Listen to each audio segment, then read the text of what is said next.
नमस्कार। हमारे भारत देश में कहीं ना कहीं हर किसी की सहायता के लिए कोई ना कोई संस्था है।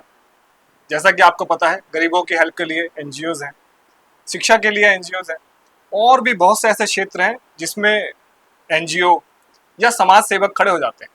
बहुत से मुद्दे हैं, लेकिन वहीं पर एक ऐसा मुद्दा भी है, वो है विकलांगता का, अपंगता का।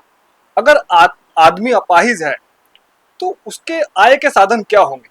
कभी देश की सरकार ने या देश के पूंजीवादियों ने या देश के सामाजिक लोगों ने उनके बारे में कभी सोचा है? उसी पर आज हमारे साथ बात करने के लिए मौजूद हैं रौनक जी।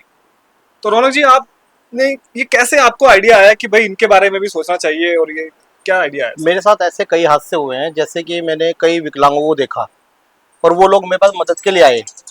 कई बार मैं उनकी मदद भी करता हूँ। हाँ जी, हाँ जी। तो एक विकलांग ने मुझसे ऐसी बात बोली कि मेरे को अंदर से लगा कि मैं इन विकलांगों की कोई हेल्प कर पाऊँ, कुछ कर पाऊँ, शायद इस वीडियो के माध्यम से ही कुछ हो पाए। जी। उस विकलांग के पास, बेचारा विकलांग कहो, अपंग कहो, जो भी था, वो आया। सिर्फ उसका एक थोड़ा सा एक हाथ और थोड़ा पैर में थोड़ी दिक्कत थी, प्रॉब्लम थी थोड़ी सी। एक तो उसका सर्टिफिकेट नहीं बन पा रहा था विकलांग का। उसके घर में 7 जने थे, जिसको वो अकेला घर चलाने वाला था। तो मैंने उसको बोला कोई काम कर ले, तो उसको काम कहीं मिल नहीं रहा। वो ना तो चोरी कर सकता है, ना वो किसी की दुकान पे काम कर सकता है, उसके पास कोई साधन नहीं है। तो फिर मैं उसको लेकर के एक रिक्शे वाले की शॉप पे गया। तो मैंने सोचा कि इसको रिक्शा फाइनेंस करा देता हूँ, जिससे इसका घर चल जाएगा। तो मैं रिक्शे वाले के पास गया, तो मैंने उसको बोला भैया बैटरी इसको रिक्शा? बैटरी रिक्शा, जी। जिससे वो 1000-1500 अपने घर में दे। उसने बोला मेरे लिए 1000-1500 बहुत है, मेरे घर का खर्चा आराम से चल जाएगा।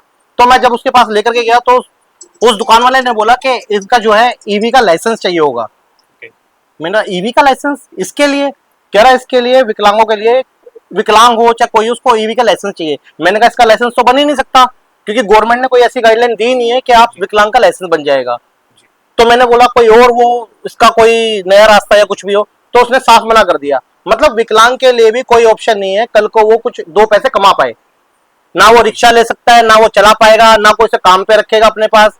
तो वो तो बिल्कुल मर गया। तो वो अगर वो चाहता है कि सहायता लेना भी, तो उसको सहायता क्या मिलेगी?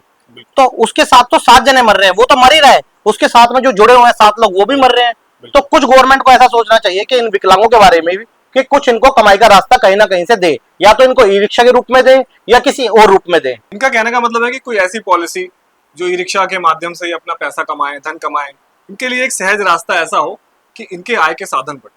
रौनक जी, आपका बहुत बहुत धन्यवाद है, आपने इनके लिए सोचा। बहुत धन्यवाद।